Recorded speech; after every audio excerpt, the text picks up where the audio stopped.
Hi, my name is Joe Stanek, part of Group 27, joined with Philip Bobrowski, Jeremy Murray, Renee Paz, and Farouk Basharahil.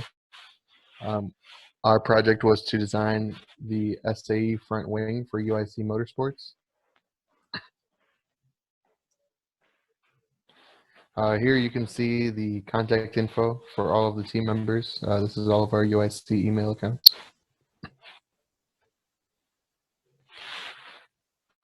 So for our project, the objective was to design a front wing for the UIC Motorsports Formula vehicle. We needed it to create as much downforce as possible, minimize drag, and also balance the moment that was generated by the rear wing, which is a previous project done by the society. The front wing has to comply with Formula SAE's 2020 Section T7 rules and regulations regarding aerodynamic devices and systems. The team also must decide on the best airfoil to produce and design the wing. Um, the team members were assigned to construct different wing designs using SolidWorks individually, and then these designs were then tested through ANSYS and system scale to decide on the best iteration to move forward with.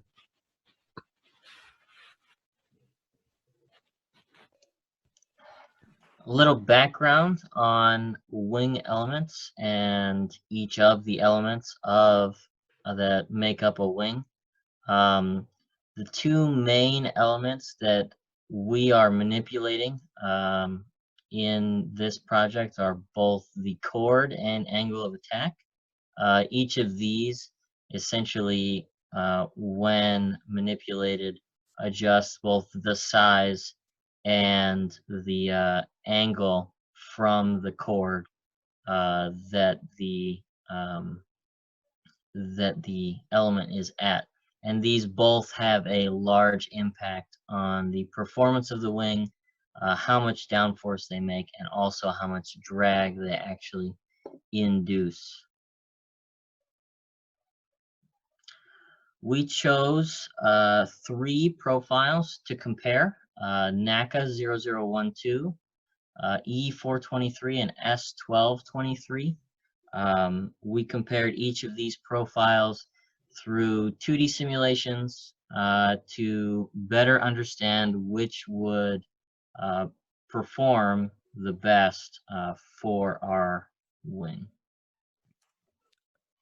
So as previously stated by Jeremy, we put each wing profile through 2D simulations. Each profile was given a angle of attack of 5 degrees.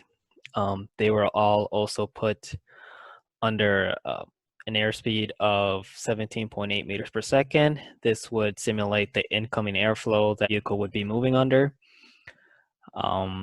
On the top, we can see the pressure contours, and the bottom, we can see the velocity contours for the respective airfoils. Ultimately, the S1223 came out with the best results. After collecting all the data, we decided that, yes, the S1223 was the airfoil we would move forward with.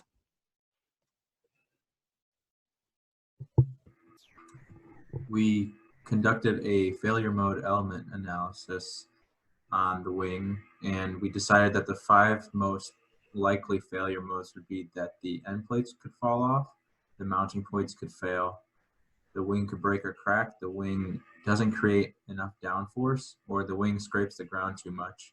And from this comparison, we found that that the wing doesn't create enough downforce would have the highest risk number at 192, which is more than double what the next closest would be at 80, which is where the wing breaks or cracks. And this is mainly due to it has the lowest probability of detection and the highest probability of occurrence. And it has a low probability of detection because it's not visually noticeable. You would have to run tests to know that it's not creating enough downforce, whereas the other ones are easily detectable. And while it's not as severe, the probability and the probability of occurrence and the probability of detection outweigh the lack of severity.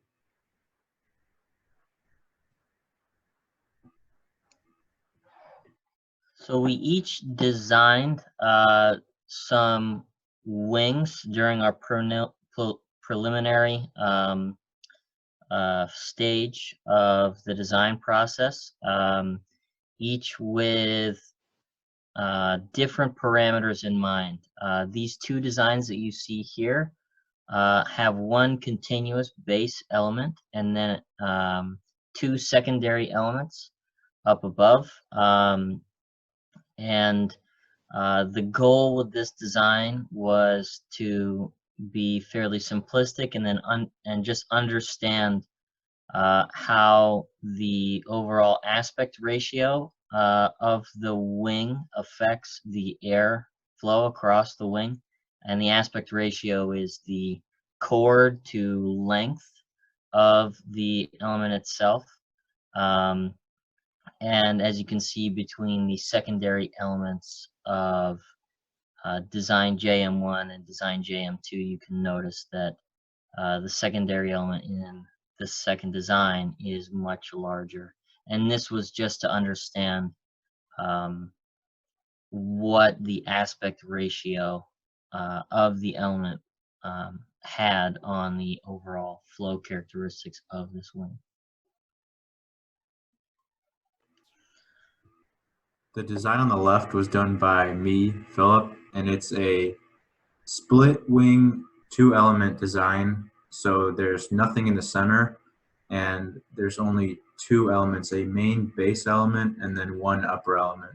And the end plates also have vortex generators on them. However, this design created too much drag and not enough downforce because of the lack of third element. So we ended up not choosing this design. The design on the right was designed by me, Joe. The purpose of going with this design language was to go with 3 elements to see how 3 elements in a wing would compare to a 2-element design, as well as a split design versus a continuous design. So to show whether the lesser weight benefited more or the more downforce which would be there if there was a continuous design. Also in the design, you'll notice there's some slight variation in the end plates. I wanted to test adding design element profiles into the end plates for inward forces to be created, but this was later decided to be left out due to manufacturability. So this is my design, Renee. This is ultimately the design that we would move forward with. As you can see, the base element is continuous, except for the middle section. It does have a smaller area. This was to accommodate for the nose cone, so it can better fit on the car. My design was a 3-wing element, so multiple wings. This had a lower angle of attack. On the end plates, I decided to add vortex generators to see if this would affect the airflow or downforce. The end plate also had a curved edge to direct airflow around the tires. Ultimately, we improved on the design, and this was unnecessary.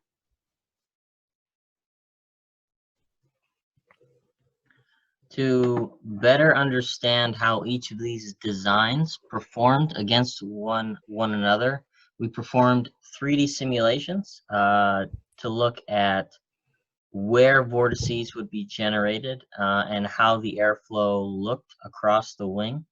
The 2 images in front of you are showing streamlines across the wing, and these illustrate, as I said before, where vortices are generated, and then also what the velocity profile and streamlines look like much farther behind the wing. and that will indicate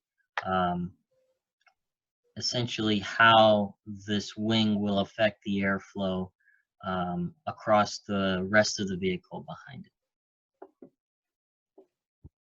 So to find the optimum angle of attack, we did 2D simulations instead of 3D simulations. This would cut down on simulation time.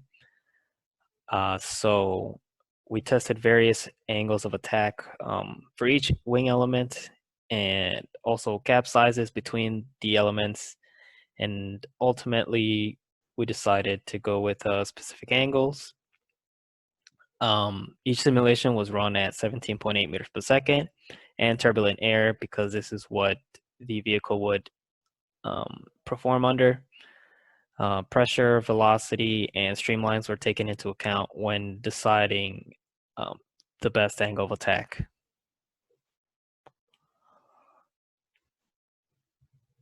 Here we have a table summarizing our 2D analysis results. Each row represents a configuration or a setup for our front wing, taking into consideration the variability of the angle of attack. Each row was kind of identified by the fourth column, the total angle of attack. Is how we were able to distinguish between each individual setup. In the end, we went with a total of 3 different setups for the final design. We wanted it to have a variable angle of attack that we could change in between events at competition. The first setup we went with would be the first row, 21-degree angle of attack. The reason for this was it produced the maximum amount of downforce by a long shot. Also, we went with the fourth row, the 19.27-degree angle of attack, which created the lowest amount of drag of all of the setups.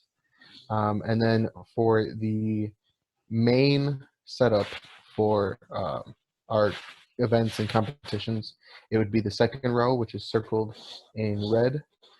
We went for this since it was kind of the optimal setup. It had a really good ratio of downforce to drag, and it also allowed us to properly balance the moment on the car with the rear wing.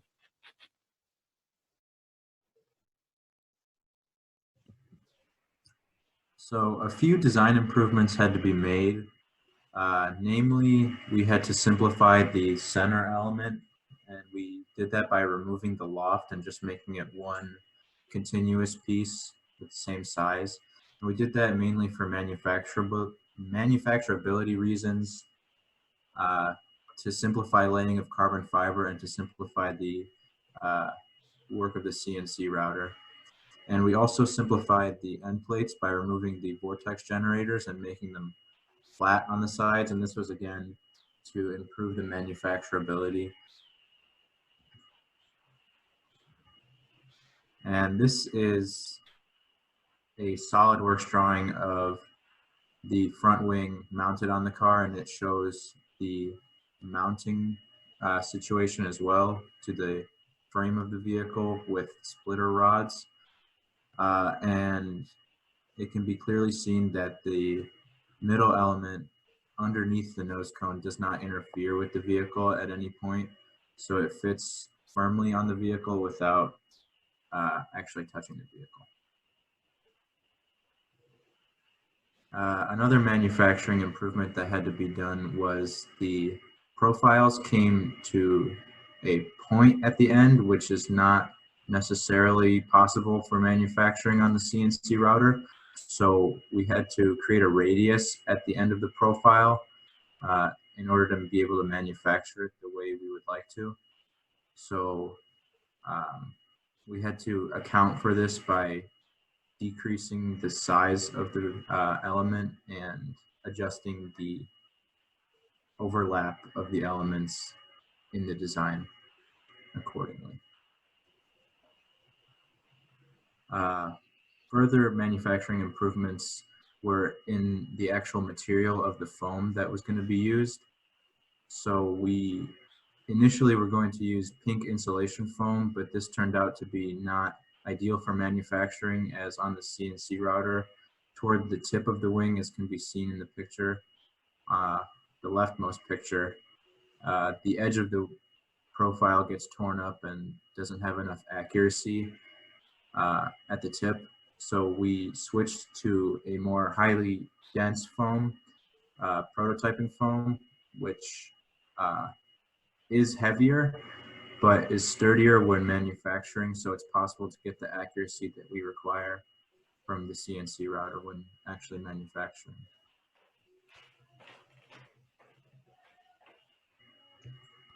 A cost analysis was performed on the entire design. This cost analysis was performed with the idea in mind that we'd be manufacturing one wing. And so this table lists out each of the individual components and their prices and quantities required to manufacture one individual wing. In total, one wing would cost $1,347.79 if it were to be outsourced to someone else. But because we're manufacturing this wing in-house, the labor cost would actually be neglected from this, and we can save $840 from that total cost.